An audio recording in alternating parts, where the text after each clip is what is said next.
In the world of business, knowledge isn't just power, it's your unfair advantage. This is Momentum, your deep dive into the books that shape the world's most successful leaders. Let's begin. You worked 9 exhausting hours today. You ate lunch staring at a screen, answered 60 emails, and put out 3 separate fires before noon.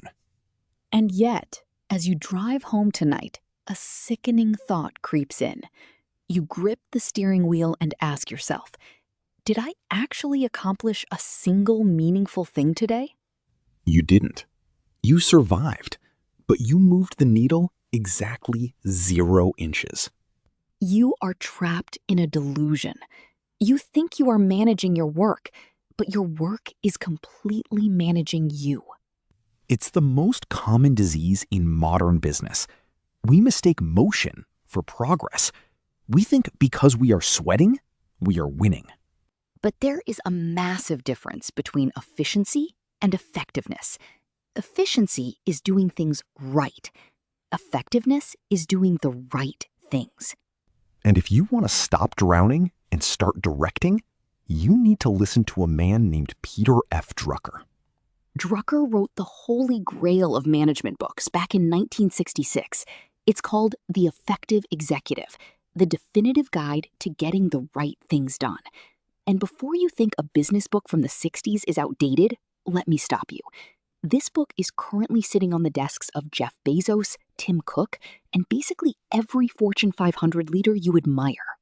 Because Drucker figured out a very uncomfortable truth about human nature.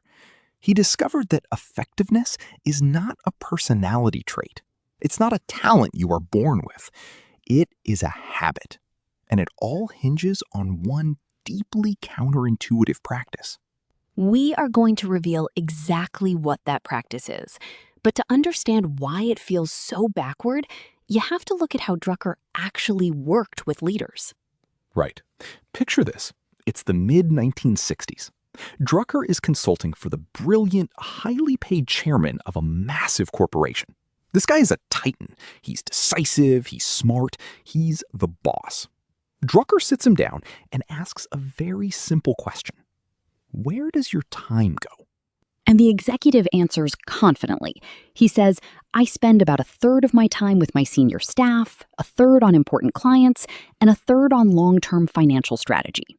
Sounds perfectly balanced. Sounds like a textbook CEO. But Drucker didn't just take his word for it. He did something that probably infuriated the guy at first. Drucker told the executive secretary to silently track every single minute of the boss's day for the next month. Not retrospectively, in real time. When the phone rang, she logged it. When a meeting ran long, she logged it. A month later, Drucker sits back down with this titan of industry and slides the time log across the desk. The executive looks at the paper and turns completely pale. He wasn't spending 1/3 of his time on strategy. He was spending almost 0 time on strategy. Exactly. His entire day was fractured into useless 5-minute increments. He was acting as a glorified dispatcher, solving petty logistical disputes, having long lunches with vendors he didn't even need to speak to, and putting out fires his subordinates should have handled. He was lying to himself. We are all lying to ourselves. That is Drucker's ultimate brutal premise. He says human beings are biologically incapable of estimating how time passes. Our memory is a complete fiction. Wait, that sounds backwards. You're saying I don't know what I did this morning? Well, I know I had 3 meetings and wrote a proposal. You know the broad strokes, Ryan, but you don't know the leakage. You don't realize you spent 14 minutes looking for a file, 22 minutes scrolling through a Slack debate about the break room coffee, and 12 minutes staring blankly at your inbox, trying to decide which email to answer first. Ouch. Okay, I feel attacked. I know. Stay with me, because this is where Drucker hands us the superpower. Most productivity gurus tell you to start by making a plan. They say, map out your ideal day. Drucker says that is a complete waste of time. Because you are planning a fantasy. Yes. Drucker says do not start with your tasks. Start with your time. Step 1 of being an effective executive is to completely ignore your to-do list and simply record where your time is actually going. You must diagnose the disease before you prescribe the cure. So you track your time, real time, for a week or two. Let's say you do it, and you have that same horrifying realization the 1960s CEO had. You realize 70% of your day is evaporated by nonsense. What then? You can't just quit your job. The emails still need answers. This is the pivot. Once you have the data, Drucker says you don't try to squeeze more work into the day. You do the exact opposite. You prune. Violently. Prune. I love that word. It implies cutting away dead wood so the tree can actually grow. Precisely. Drucker gives us 3 ruthless questions to ask about our time log. Question 1. What would happen if this activity were not done at all? If the answer is nothing, you drop it entirely. Which is terrifying. It is. But think about that recurring weekly status meeting you sit in where you don't say a single word. What happens if you skip it? Usually, nothing. Okay, so cut the dead weight. What's question 2? Question 2. Which of the activities on my time log could be done by somebody else just as well, if not better? Delegation. But actual delegation, not just dumping trash on a junior employee. Right. And then comes question 3.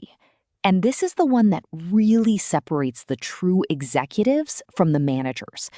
You have to ask others, what do I do that wastes your time without contributing to your effectiveness? Oh, wow. You actually go to your team and ask them how you are being an obstacle? Yes, and you have to be brave enough to hear the answer. Because often, your urgent check-ins are the exact thing destroying their deep work. This all points back to that core idea. Efficiency is about doing the thing fast. Effectiveness is about questioning if the thing should be done at all. And Drucker argues that time is your only truly finite resource. You can always borrow more money. You can always hire more people. You cannot rent, buy, or manufacture a 25th hour in the day. This changes everything about how I view my calendar. It's not a container for my tasks. It's a harsh mirror of my actual priorities. So let's make this usable for you, the listener, tomorrow morning. Do not make a to-do list tomorrow. Instead, keep a piece of paper next to your keyboard. Every time you switch tasks, write down the time. 9:04 a.m., opened email. 9:16 a.m., started spreadsheet. 9:22 a.m., picked up phone. Don't judge it. Just record it. Just record it. Do this for 3 days. I promise you, the results will shock you. You will find hours of hidden time you didn't know you had, simply because you will finally see the invisible leaks. You stop being the victim of your schedule, and you start being the executive of your life. Once you know where your time actually goes, you can finally start getting the right things done. That is a massive perspective shift. And we want you to actually build this habit, not just nod along and forget it. So here is your next step. Open the Momentum app right now. We've built an interactive Drucker time audit challenge waiting for you in today's feed. It will walk you through exactly how to track and prune your week step by step. And if you want to master the rest of Drucker's indispensable rules, including how to make better decisions and how to harness your unique strengths, you need to read the source code.